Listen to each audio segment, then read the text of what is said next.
आप सभी को महालक्ष्मी के व्रत की बहुत बहुत बधाई। महालक्ष्मी की कृपा से हमारा ये व्रत बहुत अच्छा रहा।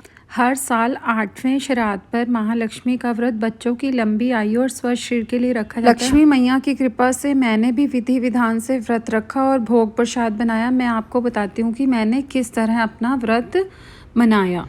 इस व्रत में पंडित जी ये पीले रंग के सूत्रे देके जाते हैं। जैसे वो सूत्रे देके गए, हमने ये सबसे पहले भगवान जी को अर्पण करे। अर्पण करके फिर अपनी कलाई पर बांध। मेरे बच्चे स्कूल गए हुए थे तो उनके सूत्रे भी मेरे हस्बैंड ने मेरे हाथ में ही बांध दिए। ये व्रत भी कुछ कुछ करवा चौथ की तरह ही होता है। इसमें पानी नहीं पीना होता। दोपहर को कथा सुनने के बाद बेरी में आटा लगा के फिर हम बिना नमक वाली शिकंजवी ले लेते हैं। यह व्रत तारों की पूजा करके खुलता है। इसमें तारों की पूजा की जाती है और जो इसमें मेन भोग लगता है वो गुड़ के टिकड़े और हलवे का होता है। मैंने सुबह ही गुड़ भिगो के रख दिया था टिकड़े बनाने के लिए। और हम बेरी पे कथा सुनने के बाद हल्दी वाला आटा लगाते हैं। आटे में हल्दी डाल के मैंने आटा गूंद के रख लिया। इस व्रत में जो खाना बनता है वो बिना प्याज लहसुन का बनता है। और खाने की जो सबसे पहली थाली है वो पंडित जी को दी जाती है। थाली के लिए सबसे पहले बनाई माँ छोलों की दाल। उसमें अजवाइन, जीरा, नमक, हल्दी डाल के उसको उबलने रखा और साथ में देसी घी में लगाया। हींग डाल के अदरक टमाटर वाला तड़का और इसको लास्ट में गार्निश करा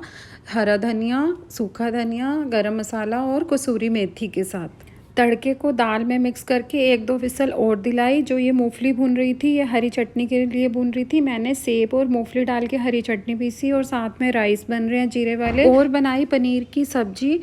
3 से 4 घंटे गुड़ को भिगे हुए हो गए थे। फिर मैंने आटे में सौंफ और घी डाल टिकड़ों का आटा गूंद के रख लिया और थोड़ा सा सिंपल आटा भी गूंद के रख लिया। उसके बाद रेडी होकर थाली लेके कथा सुनने के लिए गए। हम थाली में फल, मट्ठी, चीनी, पैसे रखते हैं। सुनते वक्त पंडित जी एक मिट्टी का घोड़ा देते हैं और हम हाथ में दुबड़ा और कनक लेके घोड़े को कनक खिलाते हुए कथा सुनते हैं। और उसके बाद अपने सूत्रे उतार के घोड़े के पास रख देते हैं और हम बेरी पर ये हल्दी वाला आटा लगाते हैं। बेरी पर हम 7 बार आटा लगाते हैं। आटा लगाते हुए हर बार बोलते हैं, बेरिए नी बेरिए तेनू पतरा दी छां सानू पुतरा दी छां।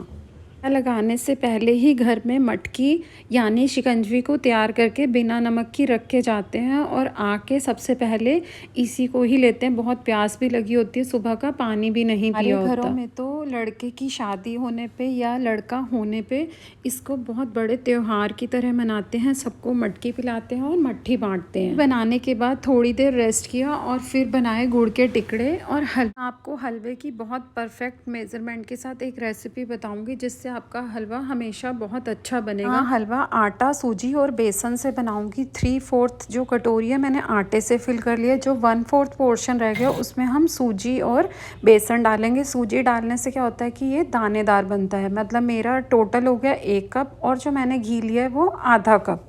और जो इसमें मीठा जाएगा वो 3/4 कप जाएगा। और पानी का रेशो इसमें रहेगा 2.5 गुना। 1 कटोरी हमारा आटा है तो पानी हमारा लेंगे हम 2.5 गुना। ये बिल्कुल परफेक्ट रेशो है।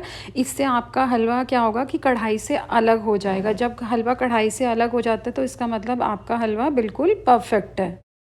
हलवा बनाने के लिए लेंगे कढ़ाई और उसमें ऐड करेंगे अपना देसी घी। देसी घी में जो हमारा आटे वाला मिक्सचर है उसको ऐड करेंगे और सिम गैस करके ही हमें इसे भूनना है, फुल गैस नहीं करना। और दूसरे गैस पर पानी को गर्म होने रख देंगे। पानी गर्म हो जाएगा तब हम इसमें ऐड करेंगे अपना मीठा। जब इसमें 1-2 बॉयल अच्छे से आ जाएंगे इसको बंद कर देंगे और धीरे धीरे हम हलवे को भूनते रहेंगे। भूनते भूनते हलवे का कलर चेंज होना शुरू हो जाएगा। जब हलवे का कलर डार्क हो जाए तो हम इसमें ऐड करेंगे पानी। मैं प्रसाद बनाने के लिए खांड का यूज़ कर रही हूँ। आप चाहो तो चीनी से भी बना सकते हो। जब हमारा हलवा अच्छे से भून जाए, भूनने में थोड़ा टाइम लगता है, फिर हम इसमें ऐड करेंगे अपना उबला हुआ पानी। पानी को हमें धीरे धीरे कर ऐड करना है और दूसरे हाथ से हमें इसको कॉन्टीन्यूसली हिलाते रहना है कि इसमें बिल्कुल भी लम्स ना पड़े। आटे और पानी को भी मिक्स होने में टाइम लगता है पर हम जैसे जैसे इसको हिलाते जाएंगे हमारा हलवा इकट्ठा होता जाएगा और कढ़ाई छोड़ना शुरू कर देगा। जैसे ही हमारा हलवा कढ़ाई छोड़ देगा तो हम इसको 2 मिनट के लिए ढक के रख देंगे। ढकने से क्या होगा कि इसका घी अलग हो जाएगा। घी अलग होने से क्या है कि अब हमारा प्रसाद जो है बिल्कुल परफेक्ट बन के रेडी। फिर मैंने इसे ट्रांसफ़र कर लिया था हॉट केस में कि जिससे ये गर्म रहे। उसके बाद मैंने तले टिकड़े। गुड़ के टिकड़े बनाने के लिए मैंने आटे का बहुत बड़ा सा पेड़ा ले लिया और पेड़ा लेके एक मैंने बड़ी सी रोटी बेल ली। बेलने के बाद ग्लास की हेल्प से मैंने इसके छोटे छोटे टिकड़े काट लिए। कुछ मैंने टिकड़े बनाए और कुछ मैंने इसके बिस्किट बनाए। परफेक्ट मेज़रमेंट के साथ गुड़ के टिकड़ों और गुड़ की रोटी की रेसिपी मेरे चैनल पर डली हुई है। इसका लिंक मैं डिस्क्रिप्शन बॉक्स में डाल दूँगी।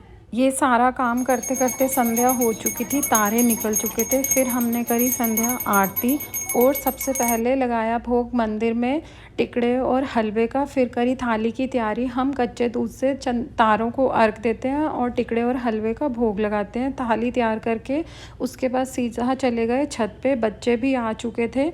तारों को अर्घ देके की पूजा और उसी जल से और उसी प्रसाद से फिर अपना व्रत खोला। भोग प्रसाद बनाया हुआ था, उसका सबसे पहले भोग लगाया मंदिर में। फिर करी पंडित जी की थाली तैयार।